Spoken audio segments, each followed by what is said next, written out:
Morning. Hi, everybody. What's going on, guys? Welcome to another episode of Skribr and Decod3rs. I'm your host, Vpiphany. Today we have with us the professor from Skribr. We're down a man, but the professor is very knowledgeable. One of my favorite people in the Skribr team. So he's going to make up for everything. And GMs to you, Vincent. How are you?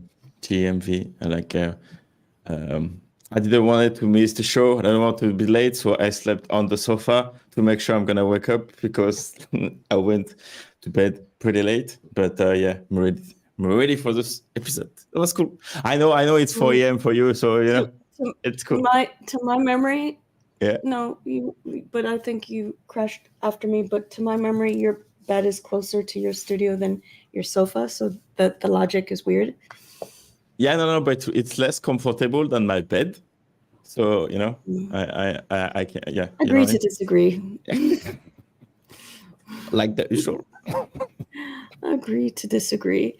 All right, guys, let's get into it. So we're going to start with one of Vittler's favorite topics, Degods. He's going to take us through Degods v. Yuga this week. Okay. So I'm going to show the tweet that I'm going to reference because it's pretty funny actually. Oh, Pengzu, what's up? So Pengzu, GM. What's up, he's on Twitter. Hi, Peng. Yeah. Oh, by the way, yeah, I read his article about pudgy penguins on Skribr. Bro, it's good. It's awesome. Dude, Pengs is a Chad, man. Pengs has some good takes on a lot of stuff. He's a very smart dude. I need to read Skribr more, bro. I would like to argue. I was about to say, I would like to argue that we have a lot of very smart people in Skribr. I 100%. Okay, so I wanted to talk about. I don't know if you guys read the tweet, the thread, but so Frank made the restructuring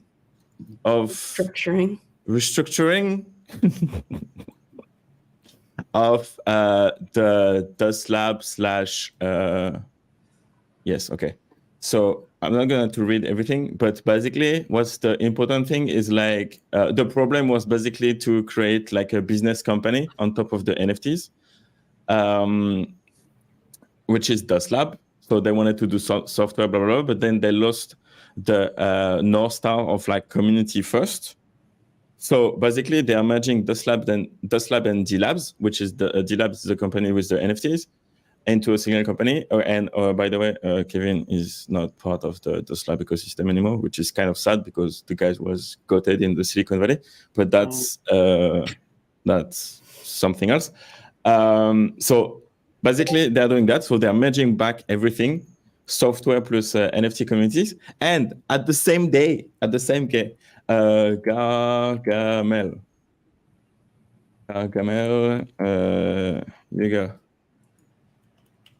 Oh, Gargamel, where is he? No, I should have. Yuga Labs. Sorry. I'm gonna find it. I'm a bit sad that Kevin. True. Anymore. He seemed like he was a big part of it. So, yeah, you know, it'd be good to kind of hear why he's not part of the team anymore. Did they have a falling out? Yeah. Did the vision just not align? What's the go there? 100%, bro.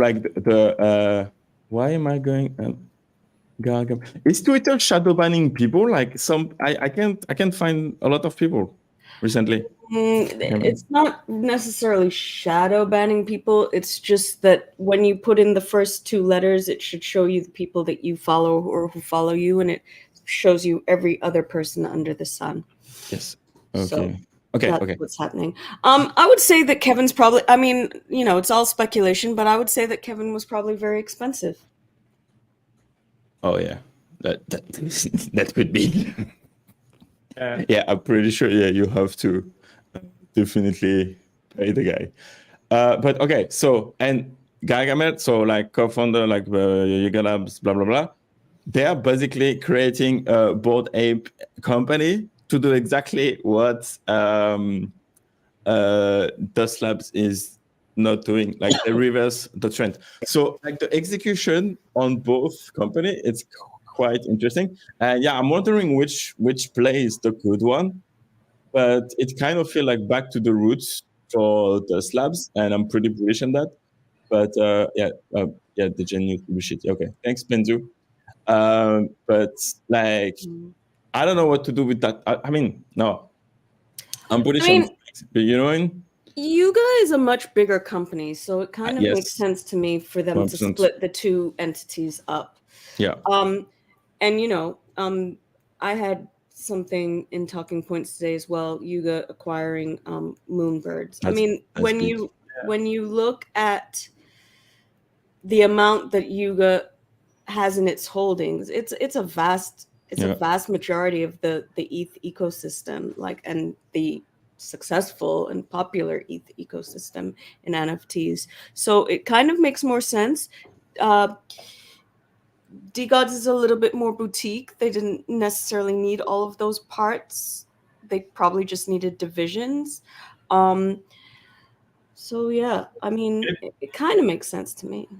It'd be interesting to see how many or how much money Bored Apes Yacht Club has, and you know, how is their portfolio, how is their money diversified? Because yes, like they're acquiring Moonbirds, that's cool, but how much of their money is in the ETH ecosystem? You know what I mean? Is it like 100% of their holdings is in the ETH ecosystem, which in my opinion is, I don't know, probably not a good thing. Like if you're creating so much money from royalties and you're not putting it back into the company, or you're not putting all of it back into the company, going out and acquiring other businesses to generate them more revenue seems like a good idea. But you know, if you're buying this, I guess, similar businesses in the same ecosystem, like you're not really spreading your risk around, kind of thing. I mean, it could be a good play if ETH blows up, you know what I mean? But at the same time, are they diversified, kind of thing?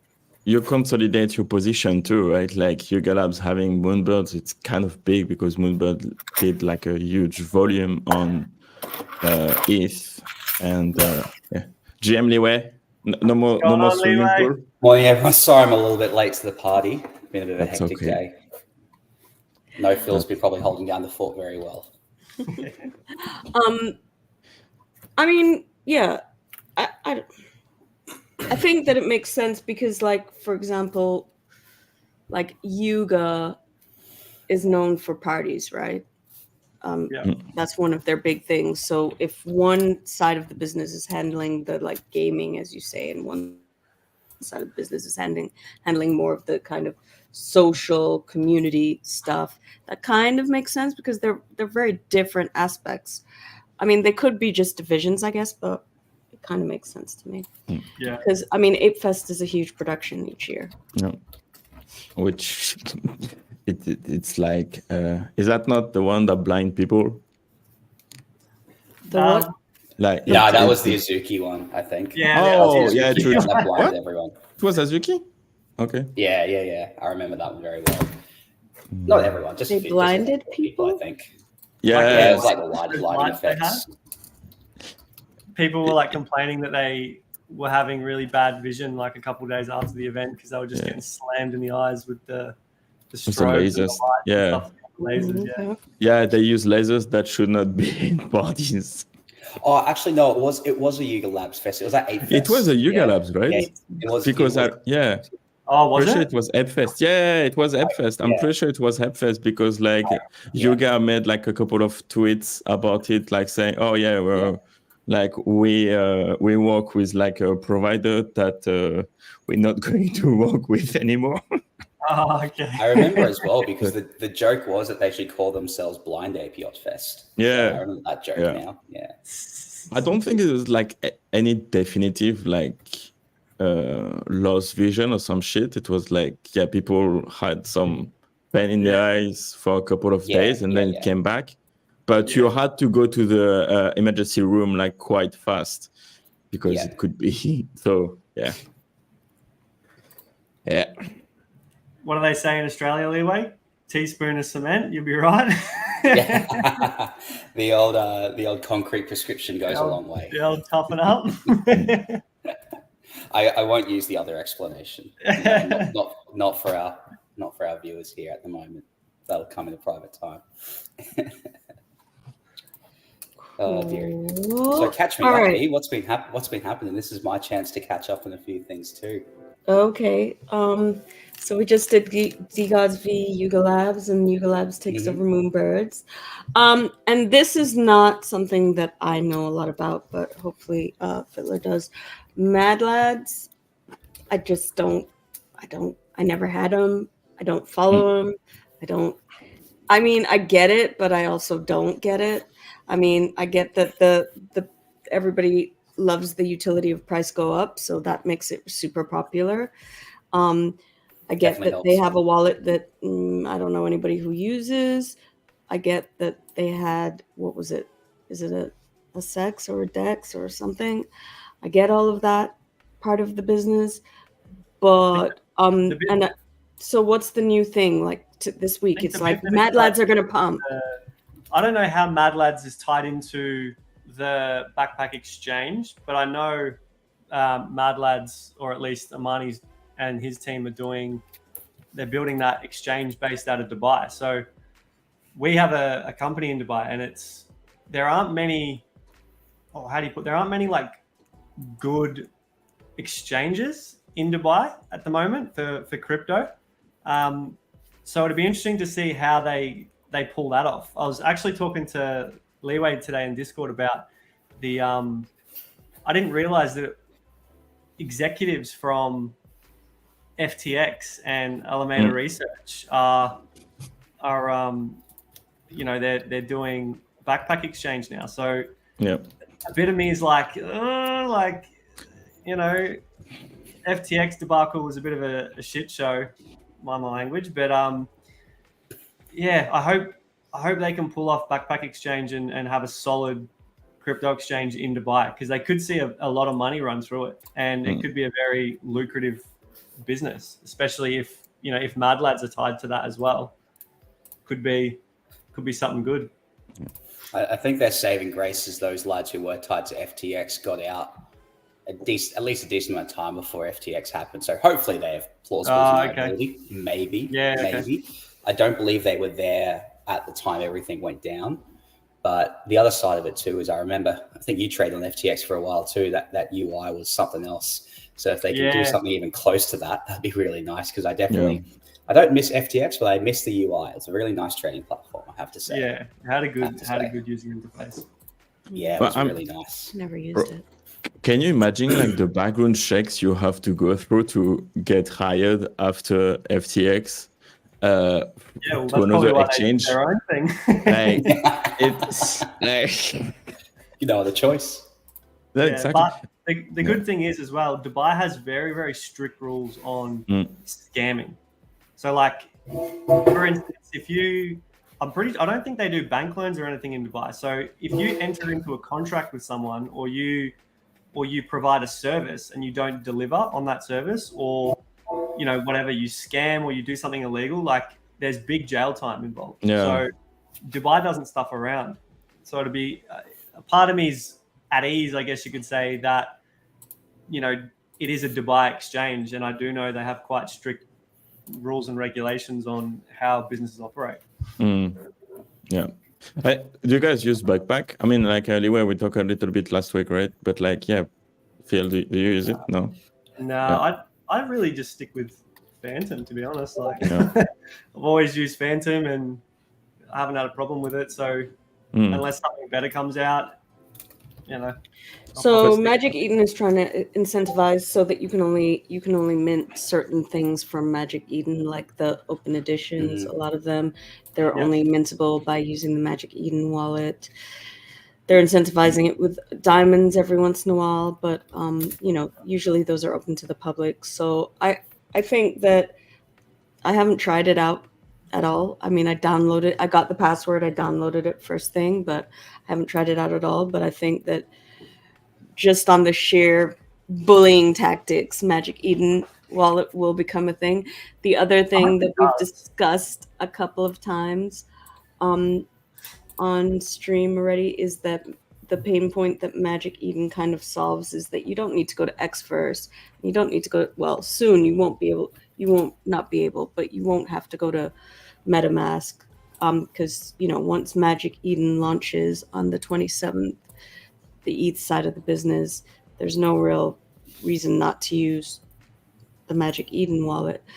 Yep. So in that respect, I created one today and minted the Degenerate 8 Academy Open Edition. Oh, I want to do that too. That was seamless. It was like a good experience. It was easy. Like I got nothing bad to say about it. And I love Magic Eden, man. Like they're an OG company. Like I really hope that they can succeed. I've never really used Tensor either. Like anytime I buy and sell shit, it's always on Magic Eden. Have you ever had a project mint on Magic Eden? No. Oh man. Okay, that would be why you love Magic Eden. Yeah. That's why you experience the so back positive, end man. is a little bit of okay then. Back end is a little bit, that's where the controversy comes in, let's say. Hopefully they can fix that up. To say the least. They're not trying to. That's the weird thing, but cool. Hopefully, we all live in hope. MadLads is to backpack what BNB is to Binance. The more you hold, the more airdrop. Yeah. That's very much it. Yeah. And the idea of whatever backpack exchange does, MadLads will be involved in whatever they get to do or get whatever they get out of it. So that's a speculation. Seems like Decod3rs is jumping on the airdrop bandwagon as well. Yeah. Everyone is, let's be honest. Well, hopefully we can get some banger drops. I'm sure Getting you'll on be the sharing Decod's jobs. Yeah, well, we know that if there is a big airdrop coming for Decod's, Vittler's gonna have an absolute fucking field day on that. So yeah, with his 377,000 Decods. I don't know what you're talking about. Yeah. Dude. I will not tell you the story. I'm pretty sure V's still waiting for her commissions on those as well. Oh, yeah. All your airdrops. Okay, bye. That was the last stream. Just the ones that I recommended would be nice, but Okay, Bonk Dragon. Bonk Dragon. What the hell is that? Bonk Dragon, Bonk Rewards. Okay, so Phil, let me talk to you about this. Oh, did you not get set up, Phil? I don't know what the hell Bonk Dragon is. I don't know what Bonk is. Okay, so a couple of weeks ago, we started the Lunar New Year Bonk Rewards. So you needed Lunar New Year, baby. You needed to stake some bonk on the bonkrewards.com site. I believe it was before the 28th, right? And as long as you did more than 1 million, you were in for rewards and all sorts of things. You can stake for no time, which didn't make any sense to me. Anyways, no time, 3 months or 6 months. 3 months is a 1.4 reward multiplier, and 6 months is a 2x multiplier. We started getting our rewards already. So it's bonk. Surprise, it's bonk. Not like millions of prizes. I'm gonna have to have a chat to the Skribr team because I must have missed that memo. Well, no comment. No comment. I won't comment either because a couple people, everyone missed the memo on my space, so there's that. So anyways, so bonk rewards, yes. So it's basically I mean, essentially it's yield farming as far as I'm concerned. But you get rewards for staking your bonk. And then you can now build this bonk dragon as of February 29th, which basically at the moment, essentially, if you staked your rewards, it's one element. And if you stake, if you did this amount, whatever, and then the next, so that's the first three, which are the only ones I qualify for because I finally opened a ticket in Bonk, and I was dropped from Bonkmas for some weird reason that a lot of people were dropped from Bonkmas. Justice for thee. Yeah. Anyways, I was dropped because I don't know. They said I didn't register, or they said that I didn't link my Twitter. I did all of it, but bygones. So anyways, so I didn't qualify for the Bonkmas ones, which I think are 2 steps. The next one just says question, question, question. So there's going to be some activity, or we're going to have to buy some open edition, you know, the usual stuff to keep us engaging with Bonk. It's a really smart way to do it, I think. You know, there's always something around the corner. I really respect the team. We have a team member in one of our group chats, and you know, he's obviously very busy, but he's also open to questions quite often. And yeah, I think they're an incredible team, and they, you know, they're keeping it interesting in a way that none of these other tokens really have. Definitely. They always have something around the corner keeping it alive, you know, and not only alive, pumping and people wanting to buy, even if it's just $3 a day, like Clouds, you know. Oh yeah, Clouds, it's good. I think the amount you need to stake to get on the Bonk rewards for qualify for Bonk Dragon is only like about $11, something like that. So there's barely anything to even get involved. That's cool. But it's a nice way for people to do something with it. Yeah. Yeah. Nice. What were you going to say, Bitler? Cloud is farming the Bonk community like insane. They are paying for his like Twitter blue check mark like crazy. Yeah, but he's now getting paid by Wen, so that's probably going to stop, calm down a little bit. He's now. I know. Is he getting paid by when now? Yeah, he announced it the other day that he has some sort of partnership with Wen. Oh, okay, so. That's cool. No, but I was saying like, the fact that might calm down a little bit. Okay. Because of that. Go on. Yes. Okay. Who is the Bonk team member that you have in your group chat? Spill the tea. It's a secret. It's a secret. I shall mention off the air. I don't want to get myself in trouble in the group chat. Because the contributors are anonymous? Huh? What? The contributors are anonymous? No. They're not anonymous, but I won't say it on the air. She's not a snitch. If you don't mind. Not snitching. She doesn't want to put them on the spot. Fair enough. Fine. So I guess the other thing to mention after that kind of goes almost hand in hand with Bonk or with Bonk Dragon is Spider Swap. I don't know if you've used it. I don't know if you've encountered it, read about it. I actually was thinking of maybe doing my first bit of writing for Skribr on it because I kind of dig it. Bullish, let's go. I'll read so that. Yeah, I mean I'm not. Huh? I said I'll read. What did you that. say? Thanks, Phil. Yeah, cool. So have you used it, Leeway? Sorry. Have you used Spider Swap? Can't say I have. I'm too used to Jupiter, to be honest, and I haven't been keeping my finger on the pulse. Here's the thing with all of the swaps: they're all powered by Jupiter. So the FUD on the swaps is that they're all powered by Jupiter. So why don't we just go to Jupiter? The pros for me on Spider Swap is I dig the token's cool. It has a nice utility of price go up. That's cool. Yeah, it's a pretty steady. There's a lot of it locked away now. They did the staking or whatever, and you could choose your levels and choose your multiplier, much like Bonk. You get rewards. I think it's monthly at this point. If you have backer status, and there are several different tiers of backer status, you get more rewards. And essentially, you are also going to be, whenever you use the swap, you're going to be, that's going to be part, it's going to be part of the profit share in terms of rewards.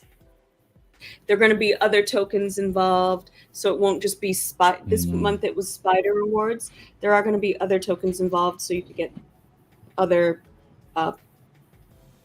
you could claim other I hate to call it airdrops when it's not, but SPL you could claim other other tokens SPL available. tokens because they're working on Mhm. that. So yeah, I'm bullish on them. I'm bullish on the team. A couple of them are in my group chat, but I also just open tickets all the time with them and ask them questions. Sounds like you got to bring them in for an AMA sometime. Be more than happy to tee something up. No pressure. They're in Europe. I mean, that's completely possible. I've been in their head of marketing's DMs all week, so I have a line to him now. I think it's the head of marketing.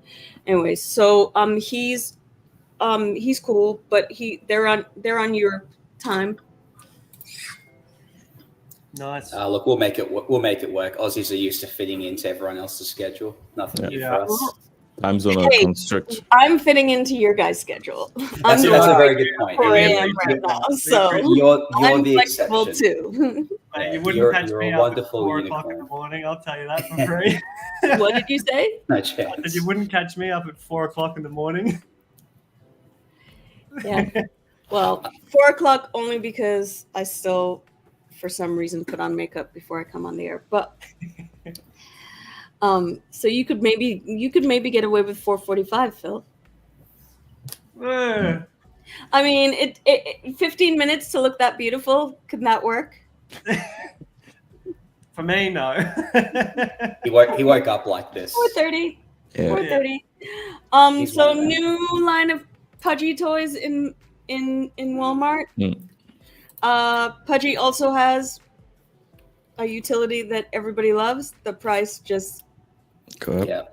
I was keeps so going up. Yeah. so annoyed with the run on Pudgy because I had a whole bunch of capital that's been locked up for ages that I haven't been able to get access to, and I was looking to buy 2 or 3 Pudgies when they were around like 3 ETH and didn't have the money for it, and then I was like, I'll just leave it. And over the course of a few weeks, I just saw them go bang, bang, bang, bang, bang, and hit nearly 20 ETH, and I'm just like, they crossed 20 ETH, man. They They're on fire. bought apes for a brief moment there as well. yeah, It's unbelievable. that's crazy, They're man. fire. It's good to see, but like they've got an awesome business, and I was reading a news post today about they've struck another deal with Walmart, so they sold like over $10 million worth of toys, and Walmart wants more. They want to keep stock more stores full of them. So the money that business must be turning out must be insane. Yeah, and so many people on the timeline are posting things like, went to school today and one of my students was wearing a Pudgy shirt and didn't even know what it was, or somebody sent me a GIF for my birthday and it was a Pudgy penguin. So they're really out there infiltrating like the real world. Yeah, Pang. Of course, Pang's on Twitter. Yeah, Pang's Pang's just rich now. Yeah. I have to give credit to Pangs because I know I had a big discussion with him a while back because I was quite skeptical about sort of brand plays and, does real world recognition necessarily translate to interest in the NFT? That was a link I always struggled with things like Pudgy and OK Bears. And lo and behold, they've proven me wrong. And I'm very, very happy to admit that. I'm very happy for Pangs. Go, Vittler. He killed that review for sure. Go, Vince, you go. Respect the hand, Phil. Yeah, sorry. Okay, so first, Decod was supposed to flip Bored Ape before Pudgy Penguins flip Bored Ape, but that's another story. So that's my first point. And then Leeway, it looks like we have the same discussion with Pengzu. Please, Pengzu, confirm if you had the same discussion with Leeway that we had together like 2 days ago.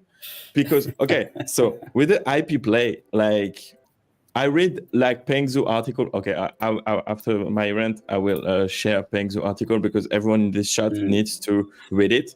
Very good. The execution is top tier, 100%. But it may be the only winner-ish of the IP that but it doesn't build like the blueprint for all of the IP NFT project, because it's only one, right? Like if people are replicate the same marketing stunts with like the gift generation to build a community, etc., and then go to Walmart distribution level, that doesn't mean your NFT will also pump to 20-25 ETH. So what Luca has put all together, like it's like, again, Pengzu's explained to me that Luca was like CMO of Vendage and stuff at 20. Like the guy is 12 years old and he's built more stuff that anyone in the world, right? So he's not a random guy. So like the execution is so much like well done that it's really hard to replicate. And right now in the ecosystem, maybe there is no other project that can equalize, like be the same success as Pudgy Penguins. And so that's why like this Web2 bridge gap stuff, it's I'm still getting tingled by it. Like it's smart, man. It's so smart. It's cool. Like you said before, when people start wearing shirts and buying merch and buying toys and they don't know about the NFT, like that's huge. Yeah. I love one of my favorite things from the last Pudgy Penguins release in Walmart was there was this I can't remember who posted it, but there was this basically a Karen who was like, this is trying to indoctrinate children into crypto and the NFTs. Bullish. If people are calling Jesus for about NFTs, that's bullish for the whole ecosystem. That's the vibe. It's fun. Yeah. It's funny you say that, right? Because one of the bigger sort of moments, I guess, regarding Pudgy Penguins was I've got like some friends. We always send each other reels and stuff. And I think my girlfriend and a couple other friends were sending me reels from the Pudgy Penguins Instagram. And I'm sitting there going, do you guys know like what this is or where this is from? Like, no, what are you talking about? And I go, well, have you heard of NFTs? And then they lose interest very quickly. But still, the fact that they're getting all this stuff from their content is like, that's a really big tool. Like the guys who have successful Instagram accounts, but really never, like Famous Fox is a really great Instagram account. It's not only funny and cute, but there's a leaning towards talking about mental health. I noticed that Raposa now has a pretty strong Instagram. Obviously, they have a Web2 product, so maybe that works better as well. But I think that if you can, or have a product like a Pudgy Penguins or a Famous Fox Federation, and you can do specific content for Instagram, because most of us don't actually know. I even know foxes who don't know that the Famous Fox Instagram is as strong as it is. You know what I'm saying? It's not for us.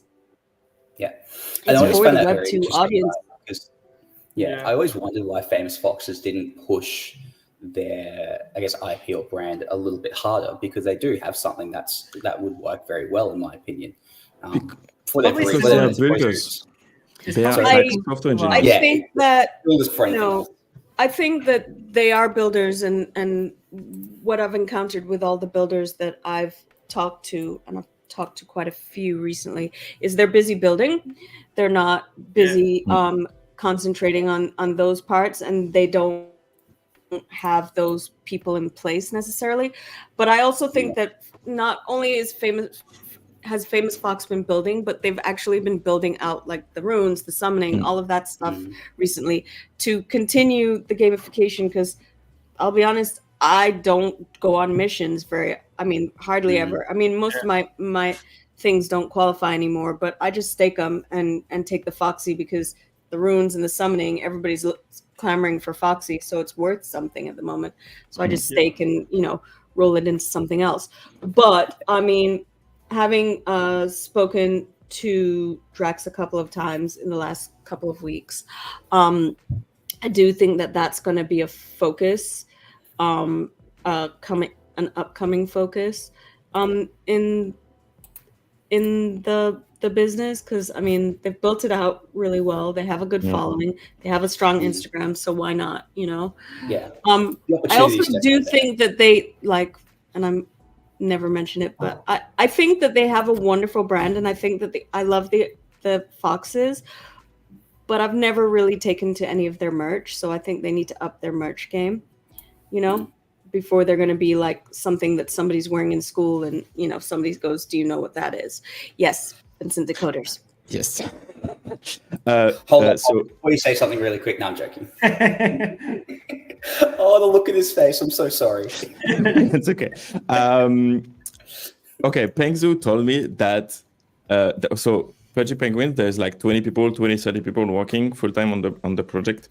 7 people full-time are like assigned to make GIF, like generate GIF from the community and stuff, like full-time. Really? And they're making like 700 GIF a week for the communities because it, and like that's where like basically it's again like Famous Foxes, it's like about like building missions, taking raffles, blah blah blah. They are like software engineers / builders project where like the core entity of like Pudgy is like marketing, because Luca put that aspect into the project, and that's where like the whole IP stuff makes sense for them, which like FFF can always also like do it, but the core fundamentals of FFF is like the builders mindset, because all the founders ignite that aspect of it.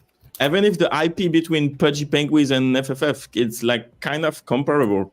Like you put like some like extra hairs on the penguins, and then it's a fox. Like that's it. That like. You know, I like extra ears on me the other day for Valentine's Day. Animal biology 101. I had ears. I had ears put on my PFP for Valentine's Day. I do like the Pudgies doing the marketing on. I'm not sure if you guys have seen, but you know, on Instagram when they have those little gifs of like 2 ducks or whatever, and then there's like the little boyfriend duck is putting the blanket over the girlfriend duck or something like that. Pudgies have kind of done those those marketing things as well, and they blow up, man. Like people are sending them to their partners and going, "Oh, this is cute," blah blah blah, like little cute little. I mean that's that kind of seamless onboarding that we're talking about. It's not getting people to buy the NFTs necessarily, but it's getting it into the public consciousness. Yeah. So then at some point, you know, you can introduce the idea of NFTs, because I mean, it's kind of like the AI. I don't think NFTs are, I know you're not, I think you're bearish on this, Leeway, but in general, but I don't think NFTs are going anywhere. I think that their purpose and their you know, they're still evolving. They're still a work in progress, but there is going to come a time like the AI where you cannot avoid interacting with NFT technology in some way. And I put my finger right on the trigger by saying AI, I know. But you're going to have to wait a second more. That's okay. And this is a great way of doing it. And I would even go as far as to say that, yes, I love the Famous Foxes, but I think that the downfall of a lot of companies, even when they're successful, is not putting enough into the people going out there and pressing the flesh with humans and marketing. Like I've had a conversation with somebody just this week where I said, hey, you know, I love your brand. I love your product, but I think you need to make it more fun and more like human friendly at this stage. Cause you guys have built an amazing thing, but like now you need to get it to the people. And maybe I could help you.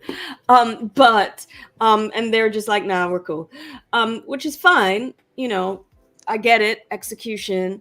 But you know, I don't think the ecosystem or what you guys want to happen with anybody who has an NFT project is going to happen unless you kind of take a little bit of that pudgy approach and, you know, condescend to regular Web 2 humans on some level. Yes, Vincent Decod3rs, sorry it took so long. Okay, so I think personally that Pudgy Penguins is able to have their success in Web2 because they have a strong brand in Web3. And like, for example, the Walmart's tweet, like thanks Mengzu for this information, but like the Walmart tweet about Pudgy Penguins when they launch it, it's the biggest Walmart US tweet ever by tenfold, like 10 times. Like, and like the refill of Pudgy Penguins on Walmart is when I check it, it was like 300,000 views, where like an average Walmart tweet, because no one care about Walmart on Twitter, right? Like it's 20,000 when they have like 1.1, 1.2, 1.3 followers on Twitter. So like they're able to do it because they have a strong community. And like for a hype play to catch up in Web2, they have to have this content machine first in Web3 to then bridge the gap between Web2 and Web3. And that's why I think like Web3 projects that are not in top of their own food chain on the blockchain, it's funny, in like their own ecosystem, they should wait before getting out there and bridging, like bringing moms and grandparents on chain. You know what I mean? Like it's you have to capture 99% of the market. Yeah, I see what you're saying with getting a foundation of some sort of base audience to work with. I think the difficult thing there is maintaining that audience's interest. Yes. Until you are ready to go into that Web2 space. Exactly. I think that's a really big challenge and something Luke has done extremely well. And I think he's a very unique figure in that. And I do sort of question, as far as brand plays with NFTs go, how hard is it going to be for, say, a new project to come along and compete with these guys versus the ones that are already here? And before we do that, Pengs, Pudgy Foxes, you delete that comment. We're going to make this happen, man. We're going to do that. So a couple of things. Number one, Pengzu has to be on the show because we've quoted him at least 15 times, and he is a Skribr content creator. Make that happen. Him and Vin should date. Huh? What? Him and Vin should like get married. Oh yeah, no, they have their little thing going on in tickets. It's all good. What I would say is it's going to be near impossible for there to be a recreation of Pudgy Penguins. Number one, at least right now, because the way the economy works right now is I see a 10K collection, and I'm not the only one. I walk in the other direction. 10K collections are not sustainable in this economy. If you are now a third of what you would have been, 2 years ago, and your community is a third of what it would have been, that's already putting you at a disadvantage. Yeah. So I think that while I agree with what Vittler is saying, yes, you do have to buy. I mean, I think for any business, whether it's a Web 2 or a Web 3, yes, you have to build a strong foundation, and yes, you have to have that strong, that strong IP or the cute GIFs, whatever it is that we're talking about here. Yes, I agree with you there. I think that with the numbers dwindling in NFTs, all we're doing is swirling that audience around amongst ourselves, and it's very and it's not. There's no growth options. There are very few growth options there, shall I say? Yeah, right now a lot of that liquidity is just being rotated around. So until such time there's enough liquidity to sustain something meaningfully, I agree. I don't see something like that taking off anytime soon. Go, Vincent. The growth in Web3 can come cross-chains. Like there is no project right now that are completely fully cross-chain, except Decod, because that's the only utility that we have with bridging.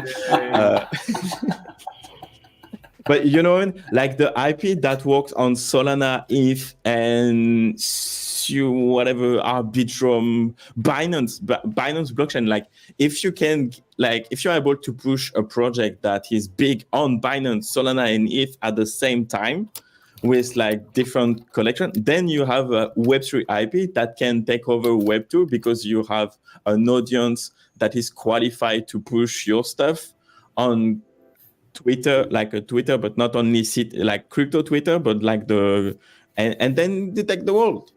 You know what I mean? Like the growth. Yeah. I think the thesis is like take Web3 and then once you're well positioned, then you can Web2 things. Disagree? I saw. Pangs, you need to be up here, man. I did see an interesting tweet the other day that got me thinking. It was more in the context of one-on-one art, so looking at exchange art. And I can't remember who said it, but the idea being posed was a platform where these artists can create their pieces, sell it, but then whoever's minting it can choose what chain it gets minted on.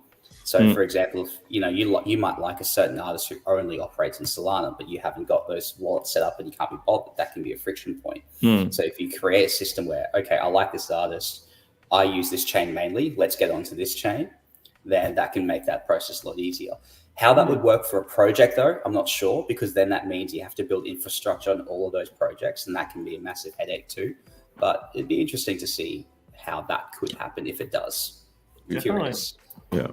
But there is a lot of projects that are completely crushed. And like, for example, again, Pudgy Penguins, when like you can bridge world stuff. I forgot the name of it, but like you can put your Pudgy on Binance Polygon, I guess. I forgot the. Okay, Pengzu, please correct me.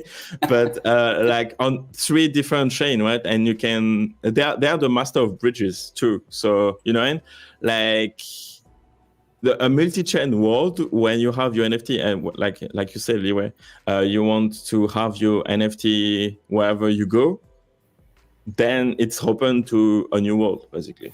Because again, arbitrage opportunities, stuff like that, but also brand awareness based on what chain is the best for your collection, which is interesting. I still maintain that before I get interested too much in multi-chain, the other chains need to catch up to Solana. Because using anything else other than Solana right now is just so painful. Yeah. It really is, right? I know, 100%. But yeah. There you go, little Pudgies across chain. I minted on Say. Okay. Who's going to get arrested? I minted on Say. I did not enjoy it. Really? Oh, no, actually, I didn't mint on Say. I got airdropped on Say, and then when I was trying to sell, I did not enjoy it.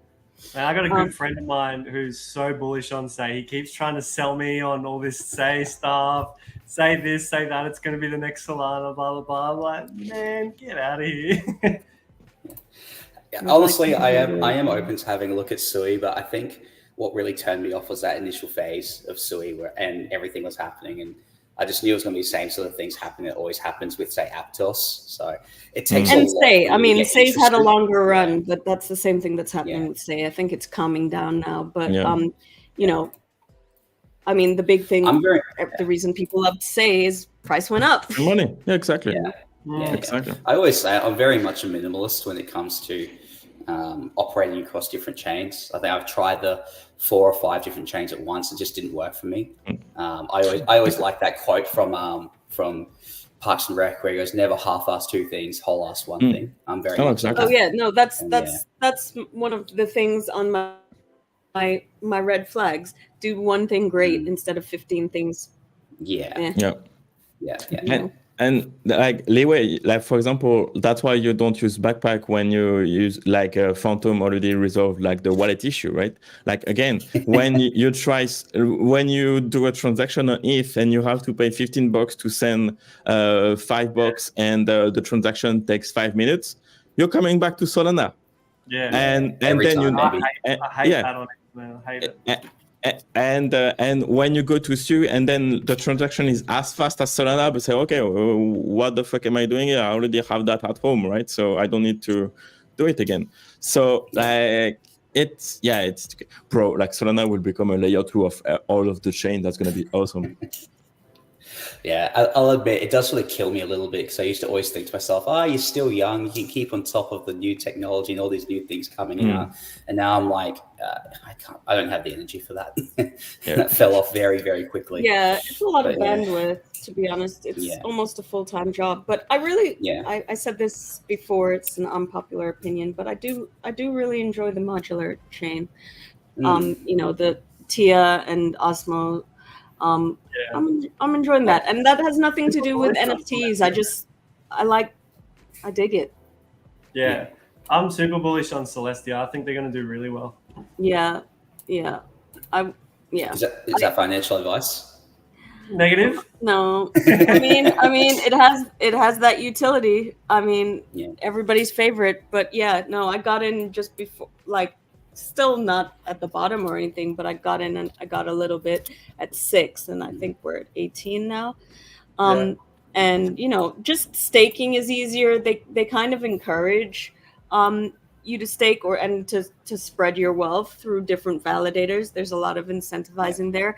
I also love that you send something, and like the other day I was like, damn, I sent it to the wrong chain, or I don't know, somebody sent me something and it was on Osmo, and all you have to do is do this little thing and you get it to the right chain. I love that.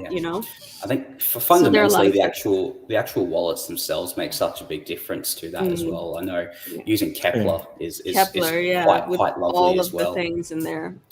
I love so that they do very well with that, which makes it much more feasible. And Kepler that's probably does the only reason I branched there. Kepler does like 2 updates a week at the moment, I've noticed, which can be annoying, but they're keeping on top of stuff the technology, so that's bullish for me. For sure. Yeah, curious to see what comes of that. But what's next on the list? It's kind of boring, but let's go to this before we go to that. BNB and Tron both end support. BNB for leverage tokens, which I don't even know what they are because I've never been on BNB, and Tron for USDC, respectively. I mean, what's happening here? Big brains, tell me. I don't think it's a big issue. Like Tron, dead dog shit. USDC not on Tron. Like, who cares? Leverage tokens on BNB, another one. Like, who cares? It's leverage tokens are more like, your real degenerate crypto traders are gonna try and trade that, but I don't know.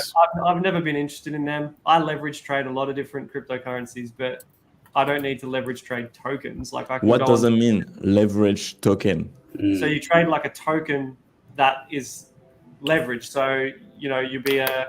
Thank you. That's what it is. You trade a token and it's like a 10x leverage. So you're trading, say, dust, but it's 10x leverage. Okay, so it's like a synthetic, not synthetic, but like a not an index, but like a synthetic. So you buy 10% of the dust, and you can buy 10% more. You can buy 10x more. So if you have $1,000 and you want to buy $1,000 of dust, if you were to trade a 10x leverage token, you would be able to buy $10,000 worth of dust. Like derivative. Derivative. Okay. Yes. Okay. I thought leverage tokens were still a spot coin. You still trade spot essentially. So there is a difference between that and derivatives and futures. Futures. Sorry. Okay. There is a still distinction there in terms of what it allows you to do. It's a spot coin that swings really hard. So there you go. It's essentially that's what it is. It sums it up. Okay, so it's like a token that is highly volatile, where you had even more volatility, so you can get wrecked faster. I tried margin trading in the early days with Binance because they've got margin trading, and I think you can still do it in Australia. They took away futures leverage, but it wasn't for me personally. Okay. It's pretty confusing. Like it's like the leverage token is inside the protocol of the token, or is that like liquidity that allows you to leverage your token? Because it's usually done through the actual exchanges themselves. It's not the actual. I don't believe it's through the protocol, the actual token itself. It's just leverage token. It's a vehicle that the exchange provides. That makes sense. Okay. So, I'm definitely not an expert on it. Is the real story here, because I didn't really understand it. So what you're saying is most of the things that they're talking about, you don't care about. They're kind of fluff. So is the real story here that chains or markets are looking and consolidating stuff that just isn't working, or isn't useful, or isn't necessary. Wait that they're stopping it purely because there's not that many people using them. I suspect would be the most common thing. I think the Tron USDC thing, I think they've stopped support on Tron because of legal or something to do with legal issues or something like that. Maybe because Tron is garbage. Justin Sun's always in legal issues. Yeah. No way. What a surprise. I don't think either of those topics are like a big deal, you know what I mean? Yeah. Okay. And this probably isn't a big deal either, but this was news this week. UK plans to put regulation laws in motion in the next 6 months. The UK, I mean, they can put the plans in motion, but they won't. Is this for crypto or for CBDC? Yeah, crypto. So Rishi Sunak, the Prime Minister, went from saying that he wanted the UK to be a crypto hub to kind of more like the other way, and now it's like they're putting regulation in. But here's the thing, I know the UK, and there's nothing, they're not going to get anything up and running for at least 6 years. They're so slow. Exactly. It's the same as like China coming out every year. I will say this, they're ahead of most people in banking, a lot of other countries in banking, but I still don't think, even with an economist as a prime minister, they're going to get any real wheels in motion. With that, the other thing was, and Fiddler, you mentioned this before, but the ECB outlines pitfalls and advantages of the Eurocoin, but this is like before, after they trashed Bitcoin and said it's going to zero again this week or something, you were saying? Okay. So on the regulation aspect of it, so first they need to create regulation to justify their job somehow, so they're not useless. And they could justify their job by offering us good healthcare, period. I don't care about crypto regulation. Exactly. But also like London creating regulation on crypto, it's kind of so it's kind of funny, but because they are trying to, do they try to like disrupt themselves, or they try to stop crypto because their whole core system is based on finance and tradings? And I think it's just pandering to a public that I don't even know if it exists. Yeah. But it's just something to release. Plus, I always take these sorts of things with a grain of salt, honestly. Yeah. And how do you regulate an industry that creates a protocol or a coin every 5 minutes, when it setting up in place regulation about this whole industry take you 10 years? Like how do you do that? And how do you regulate the fact that entities or like people can create a wallet, can create 10,000 wallets in one command line? Like how? It's hard to regulate something where the ethos is decentralization. Like yes. I believe regulation in some form should happen, but the whole ethos is decentralization. So exactly, it is a balancing act. I think the thing I'd love to see happen is that in the time it takes for them to try and introduce meaningful regulation to something, the crypto space has already moved on and come up something new. It's probably going to get around it anyway, the way they tend to operate as well. How do you regulate the fact that we're trading like JPEGs for $10,000? Yeah. I think all they can do is try and target things that they can do from their end. So usually look at things like taxation and whatnot. I think from memory, I saw something today. The UK's focus for these regulations are specifically on stable coins and then staking services. So that's all they give a shit. That makes more sense. Yeah. All they give a shit about is being able to take their cut. Well, I mean, protect investors, like So a lot of it, I was about to say, a lot of it falls under AML, anti-money laundering, and that's their whole argument. But I mean, here's the thing: I bought a painting. I don't know. I bought a painting. It wasn't a cheap painting, let's say, and I fucking had to give them everything up to like my blood type just for anti-money laundering, even though, because I literally, I said how much, they said this much, I gave them this much, but then I have to justify how I got it, where it came from, what I do for a living, where I live, where I last stayed, the last Airbnb I stayed in. It's like, so, you know, it's a lot. It's a lot. And while I agree with AML for the people like out there on the dark web doing bad things, that's why they're money laundering. 80% of us are not doing that. And, you know, but there is still, but the reason that this is even a topic of conversation is like, I had a conversation with somebody that I consider intelligent 2 days ago, and she went into how crypto's a scam.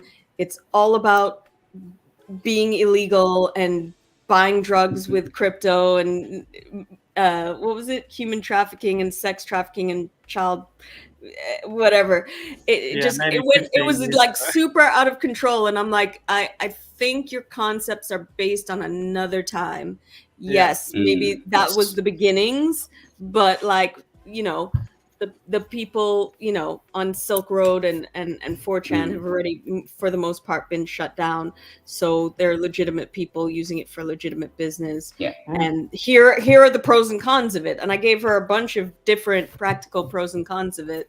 And, you know, there's this whole thing about, I want to be able to see my money. I'm like, I wired $5K somewhere the other day. I didn't see a cent of that. That was just a transmission. You know what I'm saying? So this concept of like money still being dollars and cents when half of us don't even touch dollars and cents, and it's the same difference with crypto, is like, you know, it's funny that people still keep it separate. It's the classic narratives, right? They've been pushed for a long time, and they're typically evidence of someone who hasn't quite fully understood what they're talking about. Look, I don't necessarily blame them for that, as long as they understand, or at least maintain an open mind. I think the classic thing I always get from my friends is always they refer to crypto as magic internet money. Like, oh, where's your money actually being stored? And I said, well, where's your money being stored in the bank account? It's some sort of digital ledger that's being stored centrally, and you don't know what the hell could happen to that at any point in time. I would trust a decentralized ledger. No, that was the other thing. She goes, your money could just disappear at any given time. I said, so can yours. You're only FDIC never heard of a bank for run? a certain amount. Like Silicon in Valley Bank. 2008, anybody who had over 250 in their bank account, bye. You know? So you know, this concept of this being dangerous, it's no more dangerous than the stuff that's regulated. In fact, in some ways, at least with it not being regulated as highly, like the government can't just come in and take it from you at any given time. It's for any having your own random control, reason. self-custody of your own money. Like when you look into the banking system, like most of it's so corrupt. Like you know, you read the fine print of, say, one of the banks in Australia, and it's like you have your money in the bank. If the bank gets into financial trouble, it can essentially take the money in your bank and use it. Like, it probably doesn't happen, or it never happens, but they can do that. The fact that they even have that avenue is always a bit of a worry to begin with. We wanted to transfer some money, a large amount, because we were buying a house. And I literally had to fly to a bank to walk in person, because they suddenly their computers didn't work. Everything else I can, you know, they want me to go to the computer or the automated system, and suddenly I have to be in an actual brick and mortar with my elderly father to get this transfer done, because suddenly, you know, all of those internet rules don't apply, and it's like, come on, you're doing this to make it more difficult for us, so that we don't take a huge portion of our money out of your bank. Like, that's what this is, because you're out there gambling it or whatever you're doing with it. It's always the conflict of interest and the hidden motives that you're never sort of aware of. And Web3 fixed that. No incentive to relinquish it. So, but you have to convince more people in Web 2 that it fixes it. and having those conversations, like I did at least get her to like kind of more recognize what I'm not saying she was like, oh yeah, let me go out and buy some Bitcoin or whatever, but I did get her to recognize that what she was talking about and the dangers and the pitfalls of banking were exactly, if not less, than what I was talking about. You know what I'm saying?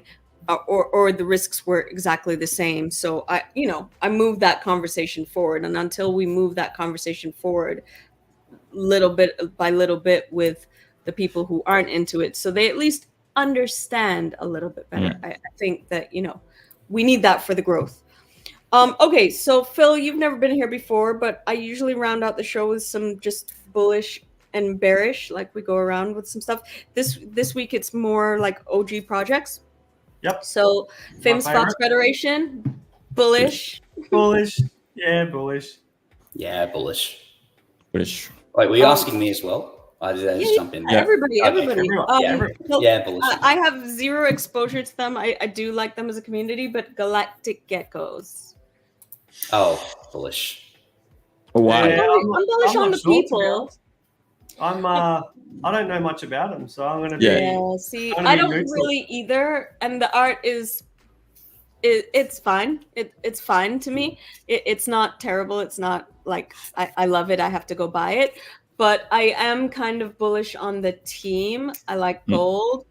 Mari is only the third Caribbean lady in the space that I know of, so bullish on that for us.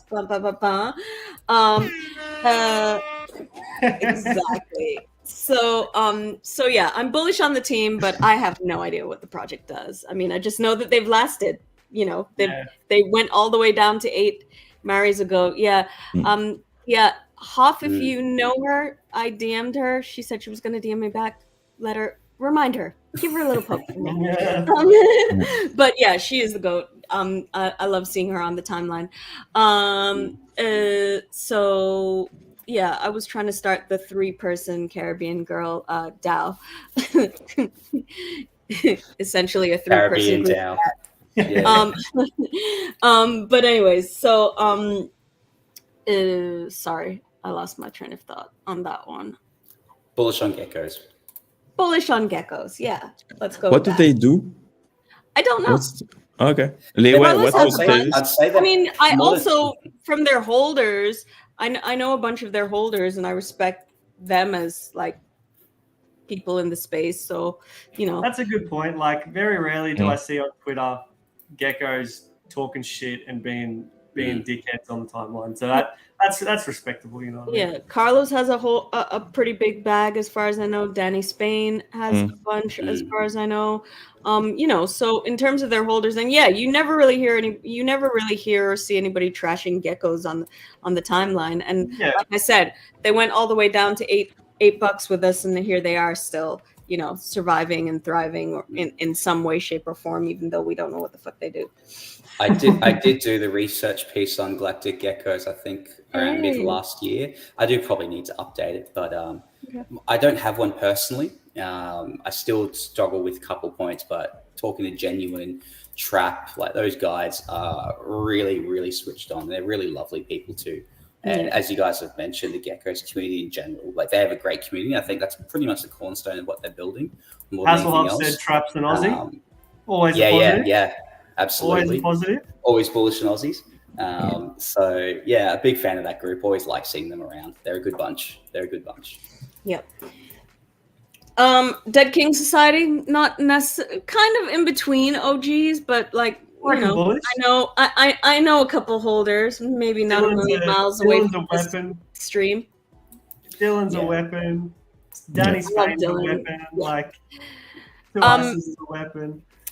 I'm bullish just because, I mean, I love a lot of their holders, like big fan of a lot of their holders, but we went to the party in Breakpoint and that was probably my favorite party. Like Monkey DAO definitely has the best parties, but in terms of like, what I like in a party, like you could talk to people, you could socialize, and that's what I like about it. It's a good one-of-one project, and it's full of really, really smart people. Obviously there's some, they had a bit of a dip which led a few, some people I'm not a fan of into the community. But apart from that, they do have a lot of really smart people. I hold the DKS myself, and I'm pretty bullish on them. Yeah, I'm unfortunately priced out, but super bullish on them. And like I said, loved hanging out with the community, and Dylan's legit. Who's next? Because Vittler had them on the show the other day. Sets. Oh, they're coming on Saturday. Oh, they're coming on Saturday. Yeah, because they're coming on Saturday. Sets. Anyone? Are they not cats? Have I been saying them wrong this whole time? Whatever. Yeah. I don't know. I'm still calling them cat and cracks. Kits. I don't know. I've never had one. I've never really followed them. Like, I will say they're still around. So yeah, they are still around. So props to them. I'm bearish because there were two very problematic people in the space who were like whales in that project, and I was just like, I can't with this. Yeah. So I never really found out what they did. I'm not super. Actually, to be honest with you, we had this discussion in my space last night where cats aren't super successful. I would say they're still around, so they're probably one of the most successful. Hi, Icon. One of the more successful or most successful cat projects in the space. So cool. Oh, thanks for the super sticker. Thank you, Icon. First one for the Skribr Show. I'm curious what Icon's asking about my mouth. Are you understanding? I don't know. I didn't want to highlight this one, but I don't know. What that mouth do though? What that mouth do? That's I can't see the chat, and it sounds like I'm being spared a lot of stuff. Yeah. So you can see chat? No, I only see private chat. Okay. There should be comments next to that. Yeah, comments, right? What are we up to? Bullish or bearish on which is? Oh, okay, there it is. Oh, bullish or bearish? We were at Cats. Nobody really answered, so we'll move on. I'm bearish. Their community is still as engaged as AF, and Sean is a big W. Okay, I really want to see more of what Sean's doing. I haven't. To be fair, I haven't been looking out for it, but I am curious to see how that plays out, because that was a big deal with him coming on. If you want to know more about Sean and Cats, come on the channel on Saturday, 9 p.m. CET, because we're going to have a stream with them. So please subscribe to the channel, like the video, and call off your friends. We're not wrapping up yet. I have some more. No. Stay here. BSL? Bullish, but they also annoy me. Like, I've got some blocksmiths, I've got Migos, but like, they're another perfect example of super smart devs that have good products, but are so shit at marketing. They have, it's like, what are you doing? You know what I mean? It's frustrating in that regard. I'm bullish on them, but it's been quite a long time, and they really haven't done much. It's like, I'm bullish on them as well. I own one Migo, I believe. One Migo. Yes. I'm super bullish on the blue BSLs. I always have been. As an aside, if you were at that space, you know. Anyways, I agree with you on that. I mean, we met the team.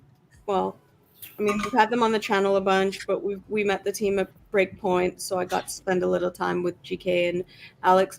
And they're just, I mean, GK's a little bit more of an extrovert, but Alex, it's like, even talking to him, sometimes you're like, all right, are you here? He's just super shy. So I think that's part of it. But I mean, I think that 2024, these builders need to focus on marketing. I mean, and as I said, I've talked to a bunch of them now and they're just still not, it's not a comfort zone for them. So it's not even like they don't want to do it, but they want to get somebody to do it. They're not even really comfortable with that at the moment. So I think moving that conversation forward.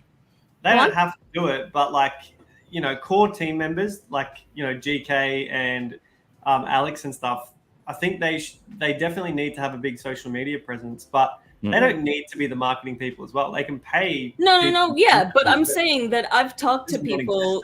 I've talked to people about like expanding their brand, like with social media or with a space or something like that.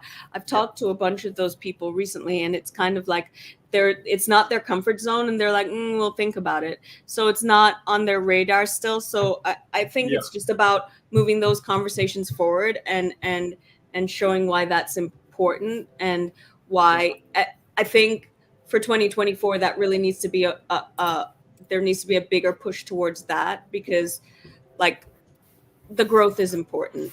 No matter how you slice or dice that, the growth is important. But totally bullish on BSL. Would love to see them win way bigger than they're winning right now, because they are definitely winning, but I'd like to see them win way bigger than they are right now. Yeah, for sure. All right, get ready. Hold on to your hats. D-Gods. I think I know what's coming next. Yeah, bullish, baby. Let's go. Yeah. I can see V dying inside. Bullish. I need to find out. I'm just nothing at this point. I'm just absolutely nothing. I will say this. Vittler gave me a D-Gods cap, and I do really enjoy it. They have some banger merch. They got some banger merch. It just says D-Gods, and I kind of like it. I like wearing it because nobody knows what the fuck it is. I would never wear it I'm with you there. Indifferent. Okay, Hoff. Finally, we agree on something. Yeah, you're not going to be allowed in this. Back on the show. Hoff, you've got a D-Gods PFP, man. You've got a D-Gods PFP. No, listen, the merch is good. Like the merch for NYC. Listen, Hoff, here I'll share this with you. When I went to the D Hotel last year, I got the whole vision. I got it for like 3 hours. I was pretty fucking like into it. I was like, this is gonna be the Web3 Supreme. I get the vision. I feel it. Then I went and sat in a room with Frank, and it just all kind of started drifting out of my body magically. But yeah, if they had stuck to the vision that I saw at the D Hotel, it would have been fire. Believe it. I think the big thing I'm curious about now is with the change that they've been making with combining the two companies and Frank taking the full reins. Definitely watching that closely. Icon, yeah, man. I love the idea of D-Gods. I've been pretty pissed off lately as well. I'm not gonna lie. Yeah, not gonna lie. 100%.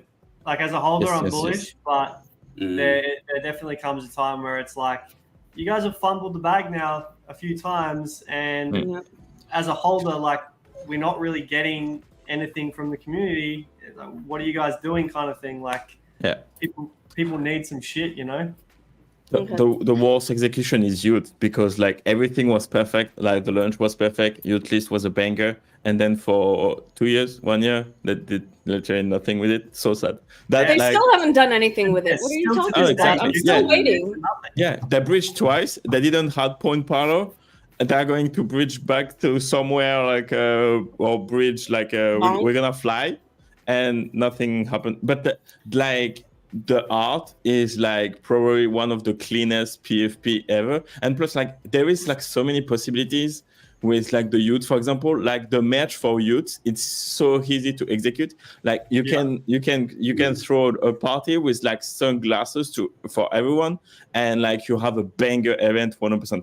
Like okay, so for off, but it's time for Frank to show us some of that 2022 energy. Okay, so here's the thing with that 2022 energy though, Hoff. I don't know. I mean, I don't follow it very closely, but he would need to like do a 180 on the tweets that he's doing right now, because right now he really, his tweets are very much a man past his prime regretting his life, and nobody wants to buy into that vibe at all. Okay, at all. It's like weird, like MJ at the end of his career tweets that are going on there, like, don't you like climbing trees too? Like, I don't remember. There was one that I sent to somebody the other day who was like, what? It was like, I don't know. Bitcoin is the glue that holds us all together. So, I don't know. It was awkward. It made me feel uncomfortable. Nobody wants to feel uncomfortable when reading a tweet. That's all I'm saying. Unless you're on Politico Twitter. Nobody wants to feel that vibe at all. Like, do you think you can come back from purgatory for an NFT collection, or is that too late and battle is lost? A new NFT collection? No. Can you come back from the purgatory of like hype? I mean, I think at this stage, if we're talking specifically about Frank, or anyone actually, but if we're talking specifically about Frank or a Frank-like person with a project like Decods or whatever, I think that at this point, it would not only have to be banger tweets, but there would have to be some banger action, because nobody is going to fucking pump the price up unless they're new at this point with Decods to whatever the fuck on an announcement of an announcement. No one's going to do that. Everybody's been burned by that shit way too many times. They need to start. I think they know that. They need to start walking the walk. Like, they're talking the talk, but we've seen no action, like you said. They need to start doing shit. And it definitely feels like, as far as purgatory goes, I don't know if I'd say they're necessarily there yet, because they're still holding up at around where they have been for a decent amount of time. They've still got a very, very loyal base as well. But it definitely feels like whatever comes next is going to be make or break. So definitely a lot of pressure on that as well. You can't, like, after season 3 launch, like, you can't have a season 4 butchered launch whatsoever, because like but some of the Candy Apple art that's banger. He does some good art, so I am looking forward to seeing what they can do with that. But like you said, they can't fumble it again. It's got to be. I also think that it's a mistake to redo the Ute art. I think it's good as it is, and actually, I think that the Utes would just appreciate the attention. But it's a very, very large. It's a very, very large collection. It's very hard to sustain in this economy. Although the Utes have done a really great job of self-governing, but do they want to do that for the rest of their days? For whatever they paid for it, I don't think so, to be honest. And I'm a Utes holder. I dipped into the D chat or whatever. I left. There was nothing there for me or them. To be honest, like, it was kind of like scraps from the master's table. I wasn't into the vibe. But love your violence. Okay. But no, I don't think it's violence. It's facts. Facts can be violent. We live in a violent world. Off says, I wouldn't bet against Frank driving some insane FOMO.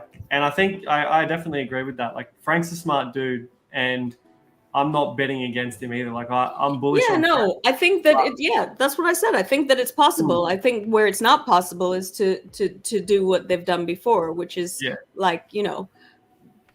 pump everybody up with, a bunch of FOMO on some bogus like speculation. I think if he delivers even a 10th of the vision that I had last year at DNYC, Decods on top again, and I'll have to fucking eat my fucking hat, I guess. But Vidler got one or two Decods in Points Parlor. So if he's not going to give me my cut, he can just send one of those freebies my way. I got jack shit in Points Parlor. I got nothing out of Points Parlor. Yeah, don't remind me. Oh, it is what it is. I'm happy to experience the joy of your win through you, Vincent. Look at that smile. Okay. I will send you back my tweet, because I won 1 Decod, 8 Utes, 8 Utes, and 20,000 dust. Wow. Point Parlor was I'm cool. not enjoying it as much now. Cool. I will say this. I did want to delist my Ute because I feel like something's coming. So I was gonna delist for a little while, but I didn't have enough ETH in my wallet for the gas. So, see, Hoff gets it. Hoff loves me. All right, guys. There was one. Well, I had Utes, but we kind of talked about them with the D-Gods, and then I had Ghost Kid because I didn't even realize that they're still around. I don't know nothing about them. I don't know nothing to comment. Yeah, I wouldn't be able to do them justice. But hey, maybe that's a bearish thing. Maybe that's a bearish thing. You have a French founder. Oh, what? Oh, okay. Bearish. You do know that. You know that. You've been on a. I don't understand your memory. Do I know that? Yeah. All right. I'll send you the note. Anyways, yeah, we've been on. Ghost Kid is a French team. True. I remember now. Yeah, it was on Space. Yeah, like the guy. Yeah, I remember now. It jumped and said, "Oh, you French?" Yeah. And I probably do that twice. I think I did that twice. I talked to him multiple times in Space, and every time he start to talk, then, "Oh, you're French?" Yeah. I'm still French. That's also a wonderfully French realization. Yeah. He's it's a French team. That explains everything, Vpip. Icon. All right, guys. So thank you so much for joining us. If you are not subscribed to the channel, please do so immediately. If you have not watched all of our videos, go check some more out. If you have not subscribed to all of our beautiful speakers today, please do that. And yeah, just check out Skribr content, check out Decod3rs, buy a decoder, come swing by my space on a Wednesday night, do all the things, 9 p.m. East. What time is it? 8 p.m. Eastern. Thank you for remembering. Eastern p.m. I have memories issues if it's not in plus time zones. It's tricky. Right? I don't know if you complain about time zones. Oh, I'm gonna play the smallest violin for you as you are awake in the afternoon and I'm awake at 4 a.m. What's my Twitter? Oh. I think my username is 0x_. The professor. You're one of those? Oh, you are now I can't find you. I tried to put the professor, but someone already had it. Yes, I have it. I'm dropping it in chat. Boom. And I will edit the description. Thank you. And that. And the title, because the title was not on point, on the topping point. But yeah, I will do that. Okay. Did we wrap up? Bye, guys. Okay. Thanks, bye. Guys. Thanks, everyone. See you, everyone. Bye-bye. See you guys. Oh.